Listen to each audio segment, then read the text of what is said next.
God. It is so sweet, it's the best I ever had. Yes, me got the stamina, keep your body coming up. Gentle rubbing, proper touching, coming go amina. Give you one time no waste of time back it up and cock it up and pack it on me terminal. Pretty, pretty, let me know.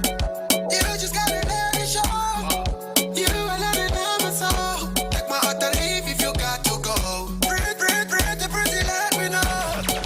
You just gotta let it show. You are letting my soul. Take my heart and leave if you got to go. Hey, yo, so much can happen in a day, yo. Don't say you love me till I say so. And if you lie, then I like that too. Hey, yo, wanna take you over the rainbow. You looking like you afraid, though. Your turn now, cause I said so. I tell you, that is what goes by the definition of a man day. It is indeed a beautiful Monday, being the 6th of July 2026, and we say thank you to God. Ametuwezesha tumeweza kufika siku ya leo, na kama kawaida ndani ya studio hapa siko peke yangu, na kuambia mtazamaji na msikilizaji, today I'm so blessed to have a guest, a beautiful lady from Kenya. And I want to take this opportunity to say welcome kabisa ndani ya EVC Radio. Siku hii ya Jumatatu, na unajua Jumatatu ndio huwa tunaangazia masuala mazito kabisa. So labda before tuende mbali, wacha mtazamaji na msikilizaji akujue. Okay. Any can do. Yeah, she's asking kama yeye atatumia mother tongue ama atatumia Kizungu, lakini any can do, si ndio? Yeah. My name is Velma Omwando. I am a teacher, a French teacher at Green Park Academy. Wow, nice. Yeah. You're a French teacher. A French teacher. Bonjour. Bonjour, ça va? Comment ça va? I hope I'm speaking the right thing. I don't want to go that direction. Yes, yes, nice. you are.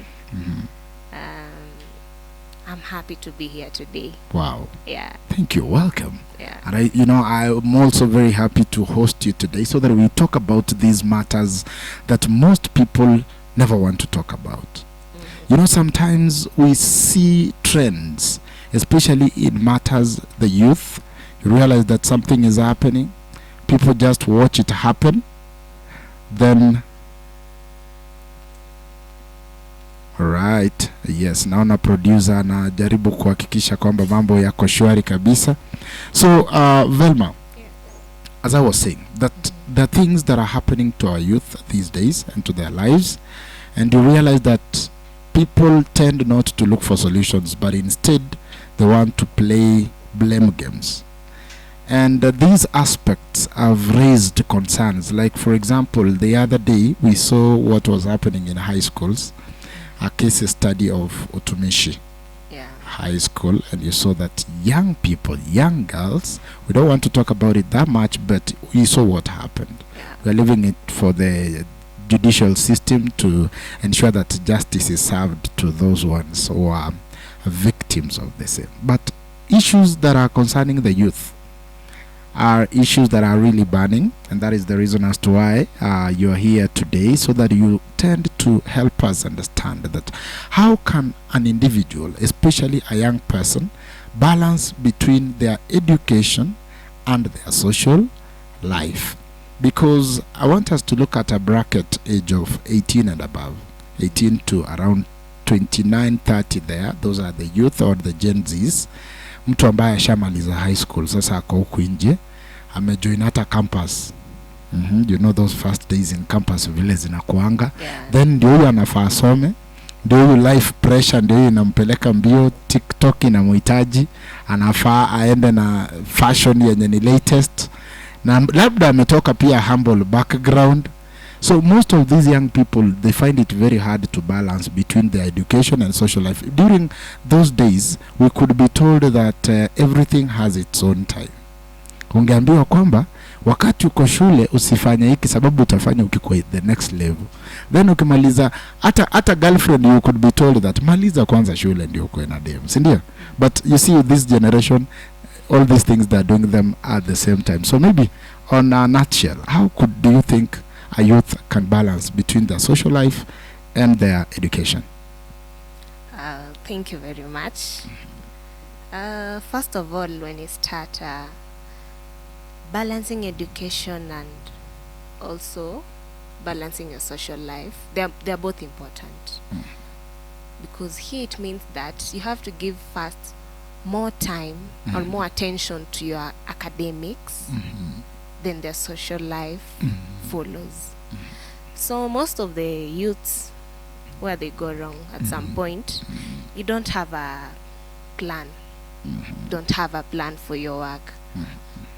Maybe you're here, you're already in campus, you have to balance your academics, you have your friends, you have your family, you're here also looking for a side hustle. Maybe you're coming from a humble background. But you see, it's not something hard to do.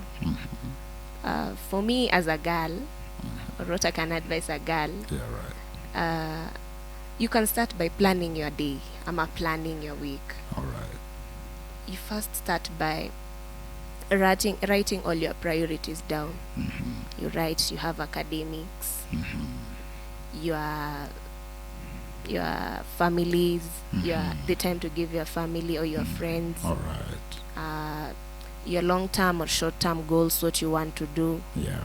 By writing them down, you start picking them up. Which one do I have to give more time first? All right. And which, for me, I'll say it's academics. All right. Yeah, because first of all, academics in the Makuleta campus. So that one has to come first. Because I'll say friends are also good. These groups, these companies that we have, it's also good because some of the time opportunities zinatoka kwa marafiki. You can't also keep that aside. And but that is on a positive side. On a positive Sometimes side. even downfalls also come from friends. Yeah, so I'm talking on a positive all right, side. on the positive side, all right. Yeah, so you also have to give it time. Usikuwa introvert sana. Go out there, meet people. Yeah, and you can find now here is where the peer pressure comes from. You have your academics. Let's say you have 24 hours in a day. Yeah. In that 24 hours, you have to study. You have to go out with friends. There's a side hustle waiting for you. Kuna TikTok inakungoja scroll. Yeah, so basically what I can say, just planning yourself out. Yeah, it's important. It is very important because the friends or the peers and something, they're just temporary. They're temporary. Yeah, don't let your temporary destroy your destiny and future. Now, I'm looking at a scenario where this is a girl. You said you're handling that as from the girl's perspective. There is this girl here who, when it comes to planning, she's very good. She can really plan herself. She can even write a diary on the wall and say that this is my plan for the day or for the week. But now when it comes to implementation, that is why now balancing comes in. That this person cannot let go of the friends because she feels, hey, no, I need time with my friends more. By that time you realize that you've spent much time with your friends, you don't have much time to even read if you have planned for your day. So what about now this person who is very good when it comes to matters planning, but when it comes to execution akona changamoto, unaweza mwambia afanye nini? Sasa huyo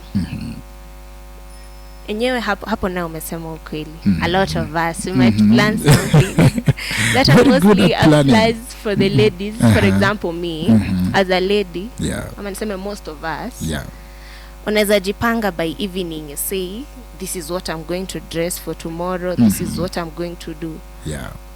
But trust you me, ikifika hiyo asubuhi, even what you planned for yesterday, you can't do it today. It happens sometimes. Imagine. Yeah. So that is where we are. So I really think that we are going to get answers to that. Let me quickly take you to another thing that most people usually ask out here, especially when I look at now the boy-child perspective, now that you took the other perspective. When we are talking about gender parity, gender balance. What do we mean? When you talk about gender balance. Yes, because it's everywhere. Hey, gender balance, gender balance, gender balance. Women are especially the ones who are very vocal when it comes to issues of gender balance. What do you mean by gender balance? Yeah, that's true.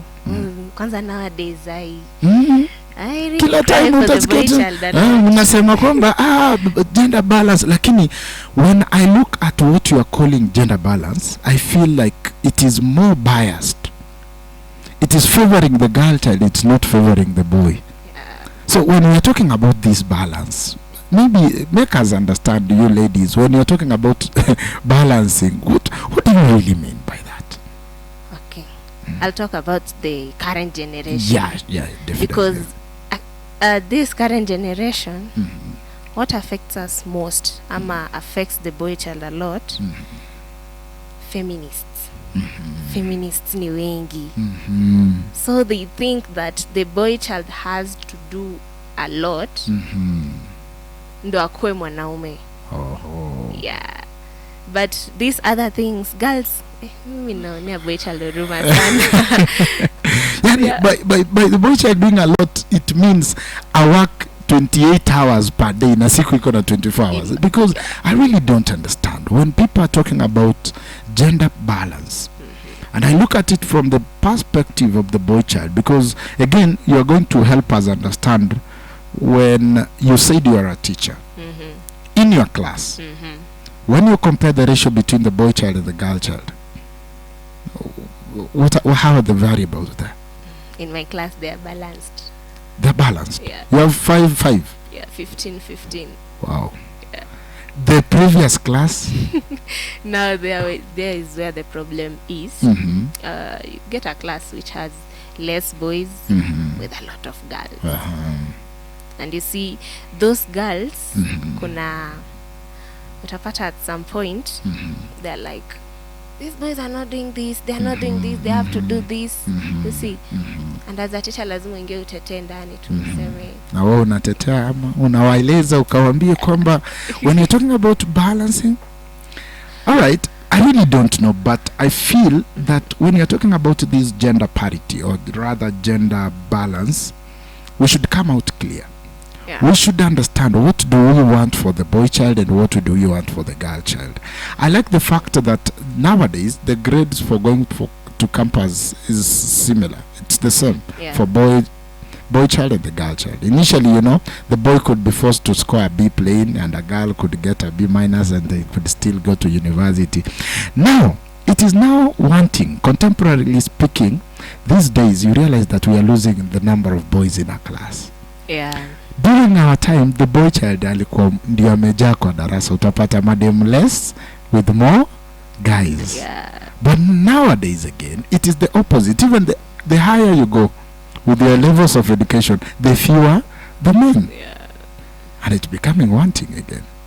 We really don't know what is happening to we are losing the boy child in between. Nowadays, how do we call it? Primary, the junior primary and the JSS, the junior secondary. Yeah. In between that gap, you lose boy child, quite a number.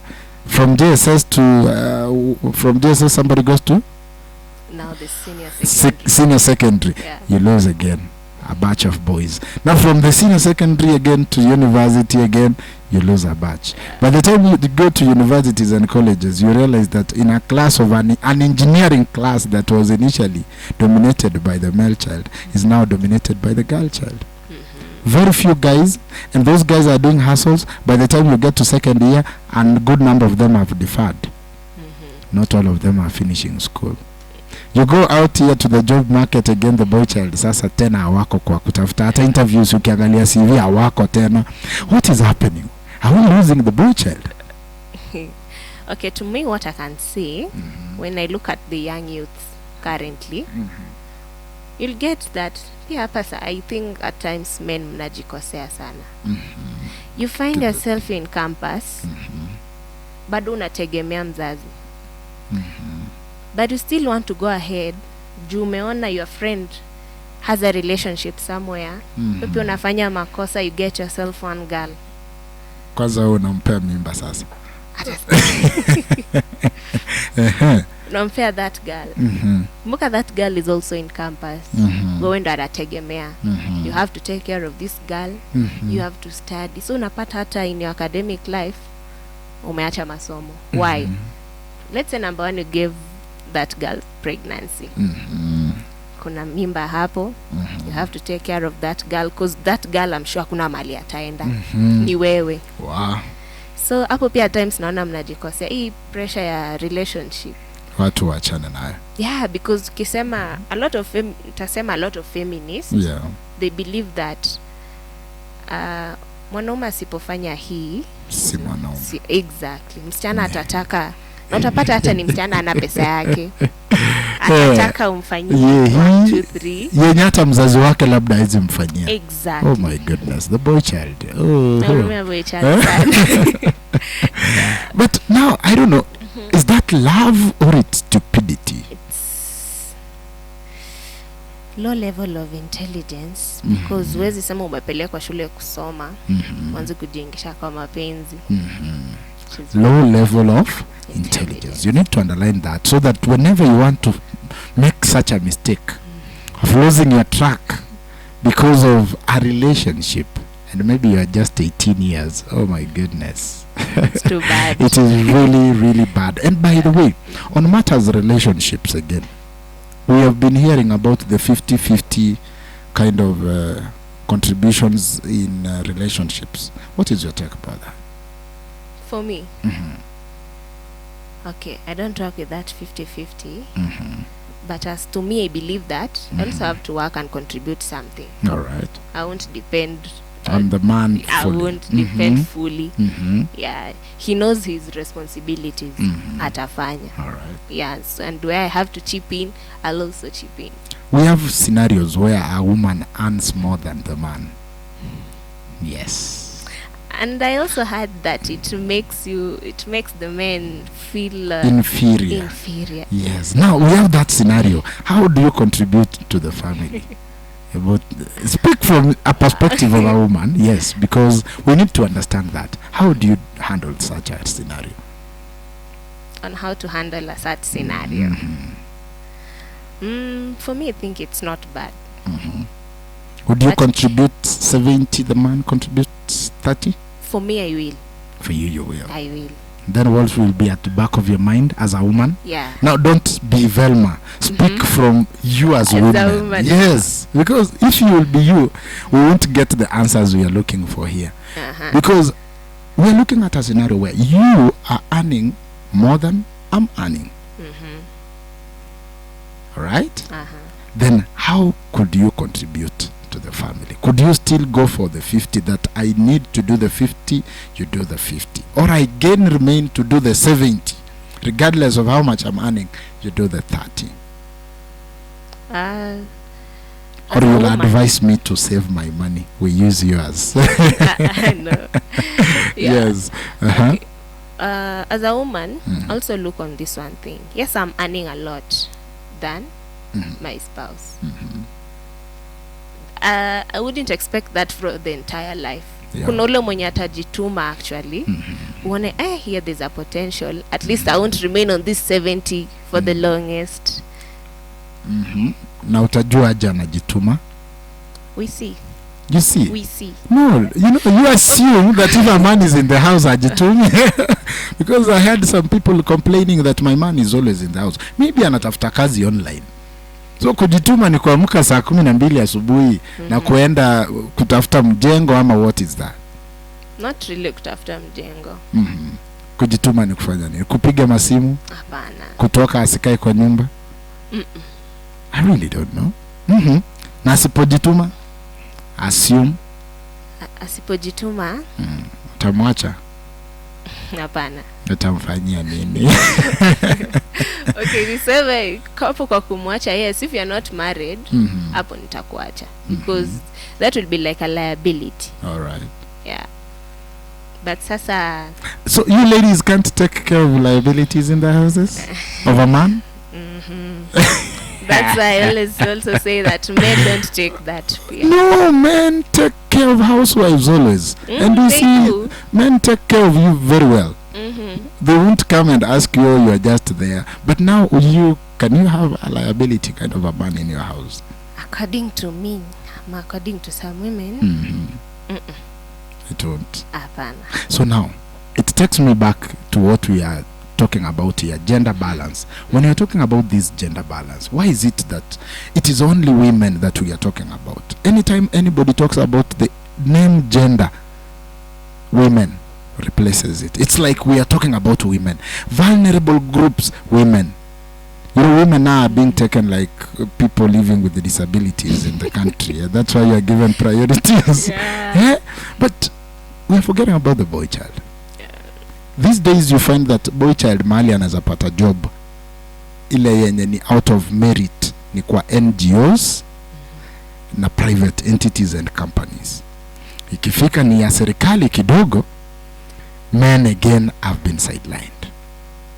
And we are seeing that as a trend, and it's not a good trend. So we really need to come to terms that when we are talking about gender balance, if we are giving opportunities to the boy child or to the girl child, we should have at least a 50-50 kind of share in positions and in everything.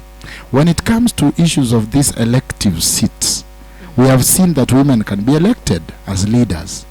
Are you seeing that? So we should not just be giving them seats and they are not even contesting, and they can contest and win. So let us have the 50-50 kind of. Let's have more women going for those seats. If they lose, it is fine. We don't have to see the things that the courts are telling us, that we need to have a 2/3 gender kind of rule.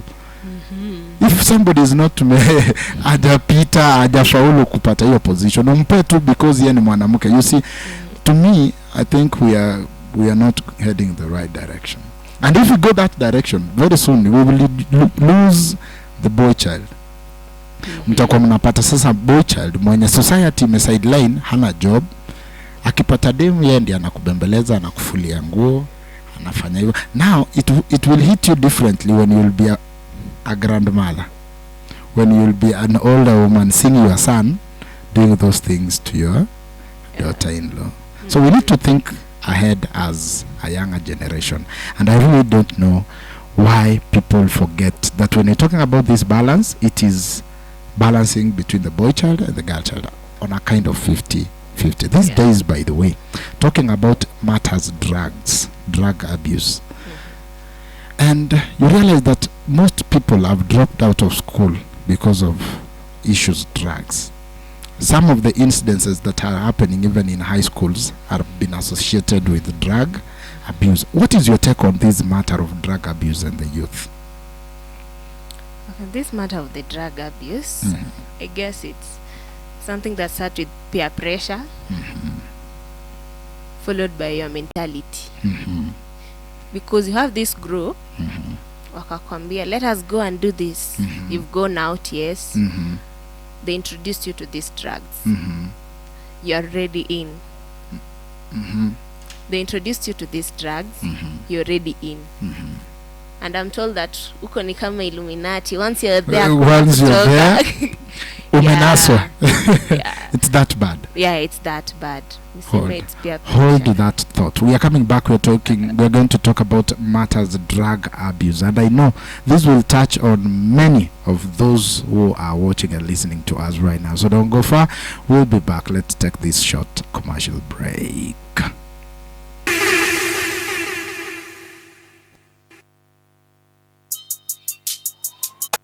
Protect your heart, awaited in line, return, refine the new design. It's time to shine, to shine, to shine, to shine, to shine. I hustle, I flex, the world is mine. So please believe, allow degrees. These niggas, disease, don't speak, we squeeze. I make the devil go weak, the knees. You hate, you're lame, you lost. I came, I saw, I came, I saw. I praise the Lord, then break the law. I take what's mine and take some more. It rains, it pours, it rains, it pours. I came, I saw, I came. Amazing. Welcome back. Once again, I want to say Karibu sana ndani ya EVC Radio and TV. Remember, you're tuned in onto the show where we are going to discuss matters, the youth, what is happening around us, the things that people don't want to talk about. We need to face them because we are assuming that most people are failed because of lack of knowledge, because they are not told that this is right, this is wrong. Morals and people's behavior are now moving and falling apart. Someone taking this thing and they're like, how is it like? You see, napata fresha mingia campus, anaambiwa uko na stress ya exam, chukua hii. It's like, okay, it can reduce a few stress. And also you can find yourself addicted already. Siku moja mbili tatu you want it, you now can't stay without it. And acha tu niseme that thing, once you start taking it, it ruins your mentality. You look at your timetable, you have classes, you're like, I'm not feeling good today. Yeah, imeshaharibu health yako, which one you can't continue. Yeah. And then it is, unapata pia it is easy to access. You know, nowadays I had that most Gen Zs, alcohol waliachia millennials. Wow, these wako kwa these other things, hard drugs. Exactly. And so just phone call away. Yeah. It is not hard to get. Yeah. From a perspective, I can say that. And it is also the influence from social media. Alright. You are getting this, want to try this. Or sometimes you have seen, I've seen serious cabinet secretaries, members of parliament appearing in public totally drunk. I think that can also influence these young people. Yeah. Okay. Na pia unapata maybe first bond ameletwa campus, akona stress, maybe amepatwa na some problems, depression inamhit, asking from advice from friends, wanakwambia take this, stress it. Exactly. Oh goodness. It is that bad. It is It bad. is that bad. Yeah. And now, this drug abuse, how do you think this issue can be curbed? For now, for this current generation, I think it will be a bit hard, because we're in a generation where they don't take advice. They tell you advise yourself. Advise yourself. It's very rare for a Gen Z to take advice. Very rare. And why is that?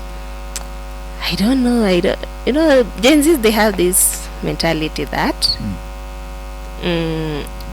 we are moving forward. We are going into different technologies. When anaona millennial advice ako like, no, we are not back then. We are going and you find like me utani advice, because if you could have given yourself that advice in your age, ingekuwa imekusaidia by now. Yeah. So they won't take any advice. Wow. Watu wangu wa 1997 hadi 2012 hao ndio wanaitwa Gen Zs, umesema kwamba advice tujieke. We should not advise these young people. So what is the way forward? Wewe ni Gen Z, unaweza ambiwa ni nini naweza wafanya at least muone life from a different perspective that is a little bit more positive, because from the way Gen Z see the things they do, the drugs they take and blah blah, they see they are correct, they are right. I was talking to a Gen Z yesterday, a very young man, and he was telling me, you see, drugs, yani aliniambia kwamba your generation demonize some drugs, especially marijuana ama bang. Anasema yani nyinyi mnaona bang kama kidemon fulani, na hiyo kitu si demon. So I said, okay, how do you advise this young man? So how can we at least help these young people to move away from drug abuse? What I can say is that maybe getting education or something, maybe your parents to guide you, your lecturers or your teachers, or someone older, just a mentor who can, because hizi ni vitu hazitatoka kwa soko. Ziko. Ziko. So how can can someone avoid? Tuseme ule youth mwenye sahi bado hajaingia kwa drugs, anaweza avoid aje hizi drugs? Wanasema ajali haina kinga. Because mimi naweza sema tu asijaribu hata. Don't try. Because once you try, you may be it's hard even hata kumadvise itakuwa ngumu. So just don't try. Now that is for those ones who have never tried. Don't try. Now for those ones who are in it right now. Now those ones who are in it, ndio ngumu kidogo. But what I can also say is that wapunguze. Ziambia mtu aache tu na aache. Wapunguze. Wakule with responsibility. Yeah. Oh my goodness. So hayo ni maoni yake Velma. Tafadhali amesema mpunguze. Mhakikisha at least msifunge macho yote. Ukifunga hii fungua moja. Yeah. At least ukwe unaona direction yenye unafanya nini? Yenye unaenda. Now, whom do you blame for the mistakes of these Gen Zs? Who do I blame? For the mistakes. To the society we assume they are mistakes, but to Gen Zs they are very corrected. Whatever they are doing, taking drugs, walking naked, even in Malindi I saw people complaining for those who went to summer tides and all those sort of things. To them it is normal. It is very fine. But to us we call it a mistake. Whom do you blame for such? For now, you can't say that you can blame anyone. Hata wao wenyewe huwezi wa blame. Because you can't say for the upbringing of the parent. Juu unapata wazazi tulichapwa. Pata mzazi amelea mtoto wake vizuri. Parent knows the girl is an angel. Good girl, yeah. So he asked her. Kifika huku nje, you don't know your girl very well. So unaweza pata what you can blame is maybe the social media influence and all stuff. Technology. Yeah, and the technology. That is what I can say I can blame. Yes, hata kama inatupeleka somewhere different, it icona negative impacts. Could you advise the solution to that? Can you advise the government to shut down social media for these young people? Because we need to save our generation. Because if it is social media that is making young men and women succumb into drugs, then it can be shut down. That is something that is possible and doable. So can you advise the government to shut down social media for these young people? Let me say this social media because it has some positive impact and also negative. So when you say you advise the government to shut it down, here in the positive side watakuwa wanaumia just because of this. So na hiyo pia niseme ni kitu yenye tukisema to shut down, it's very hard. It's very hard. Yeah. So what is the solution? How can we help these young people? What I can also say about young people, they take advice a lot from the social media. You'd be scrolling, let's me say from TikTok. Una scroll, unapata huyu anakuadvise this, huyu anakuadvise this, huyu anakuadvise this. Unapata umechanganyikiwa, you're like, what should I do? Yeah. Which is very hard. Sasa ndo unapata when you say social media, it depends on what you are gaining from it. Alright. Kuna ule mwenye atagain na kuna ule pia mwenye atagain. So it's a matter of personal choices. It's a personal choice. And choices have consequences. So young people need to be really ready and get to understand that this issue of drug abuse. So you have said that we stop blaming parents, because somebody was saying that upbringing, vile watoto wazazi siku hizi hawana time na watoto wao. Wazazi siku hizi hawajui tabia za watoto wao, and they don't even bother. Then there is this issue of single parenting and blah blah. I think we'll have that discussion in our next meetup here on the studio because of the interest of time. But do you ascertain that parents are not to blame for these mistakes of these young people? Yeah, there are also blame that you can take from the parents. Like hapo mali umesema the parents don't have time. You know, there are some kids, told you I'm a teacher, can ask a kid what's your mother's name na hajui. and they stay together with the mother. and they stay Oh together. my goodness, that is real. You only see your mother only maybe during the weekend. And maybe when you see her, she's busy with other things. Exactly. She doesn't have that time. So you can't even know your mother's name. Don't you think that is the root cause of all these problems? Let me say yes. Because a parent naturally is the one that gives the first mentorship to a child. Yeah. Before you take the child to school, then maybe to church, then release them to the society. But now that you find that now the parents are present but absent per se, it's really dangerous. Yeah, very dangerous. So these young people sometimes won't take advice because they don't know what advice looks like. Yeah. No one has ever sat down with them to advise them and tell them this is right, this is wrong. During our time ilikuwa ni viboko, kwanza zimekuwa hapo, kila mtu amejitafutia yake. Unatandikwa. Na mtoto alikuwa wa community society yote, like Yeah. ukikuja kwa uenda kwa anko ukose, anko angekutandika viboko. But sahi, you know, even you teachers cannot correct mtoto wenyewe na kiboko. Ata faint upelekwe ndani upoteze kazi yako for nothing. Yeah. So I think we need to look at these things from that perspective, that parents also need to be very responsible to hakikisha kwamba these children are brought up in a good way. Yeah. Back to the issue of drug abuse. The rate at which the girl child is using drugs compared to the rate at which the boy child is using these drugs, the girl child saindi anatumia drugs more than the boy child. Why is that? Let me say stress na depression and all of that. Stress and depression. How? Okay, explain. Okay, you know, you can find, for example, a girl. Okay, in this stress, maybe umeingia shule, you got maybe pregnant, hapa katikati kakuharibia masomo, you have nothing to do. Stress ni mingi. Stress ni mingi. Pressure kutoka kwa wazazi, Wazazi, wanataka umalize masomo. Lakini masomo yani ni vitu mnaita pressure. Kumaliza masomo tena ni pressure kweli. Sasa unajua from that point inaanza kukuwa ni pressure. Inaanza kuwa ni pressure. Ni mtoto utachunga ama ni kusoma utasoma. Yeah, people. All right, continue. So unapata pia there are some mistakes that girls make. Unapata msichana at some point anafika, it's either atumie hizo drugs ama huyo mtoto anamsumbua. So unapata amechagua better atumie drugs. As he commits murder. Yeah. It is that bad. It is that bad. I've seen some scenarios around. And you've seen people going through that? Yeah. How do you advise such people, by the way?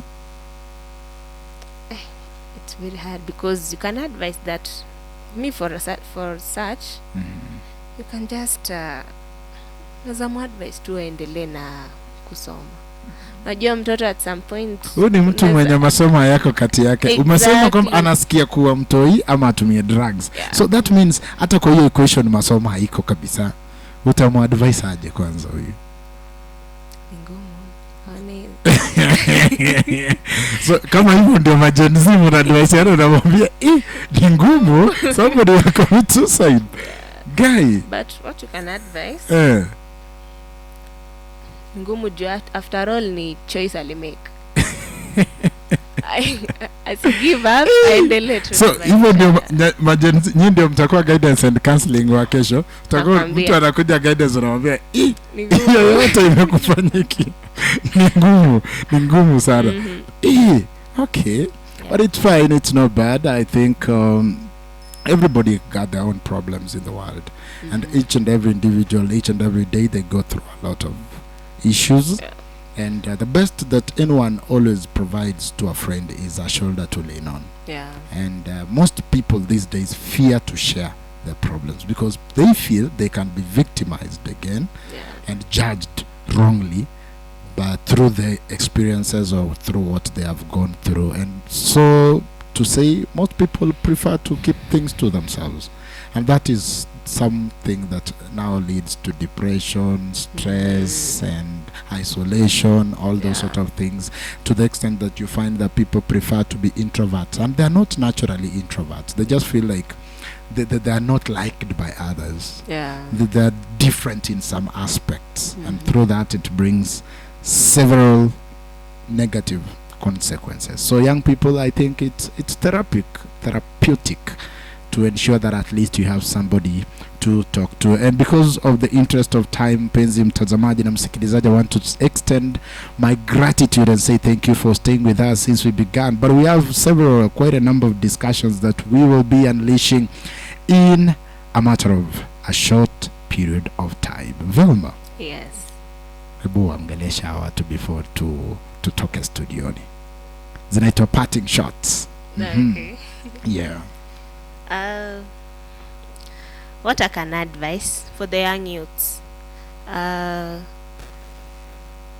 do what you have to do. Usifuate mambo ya watu. Do what you have to do, because unaweza fuata on the left side upate unaanguka kwa shimo, on the right side unaanguka kwa shimo. So do your best, do what you have to do. If it's taking advice, advise yourself. Be your own mentor. Yeah. And also tusome, tuache maneno mingi. Watu wapende masomo. It is very important. Velma, just in case ulisema wewe ni mwalimu unafunza na mtu akitaka labda, are you on social media? Yes, I'm on social media. You can share your socials for those ones who could want to have a one-on-one interactive kind of therapy session. They can find you there. Okay, on social media, my TikTok, I'm called Pretty Val. VEARL. Yeah. Right. Only do TikTok On alone. TikTok. On TikTok, she's Velma. Yeah. Pretty Val. Pretty Val. All right. That is amazing. Thank you, ladies and gentlemen, for staying tuned at EVC Radio and TV. It has been an amazing moment. Remember kwamba next hapa studio nitakuwa na papa mzee mzima Zeki atakuwa anaingia na bonge la show kuhakikisha kwamba tunakupa burudani na pia tunakuelimisha. Kumbuka kwamba umekuwa nami hapa mzee mzima Tambo Janai. Hadi wakati mwingine majaliwa, tutakuwa tunazungumzia maswala zaidi. Kwaheri.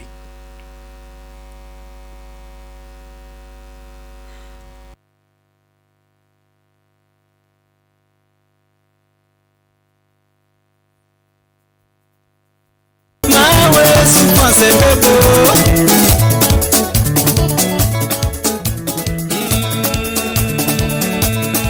Masapatini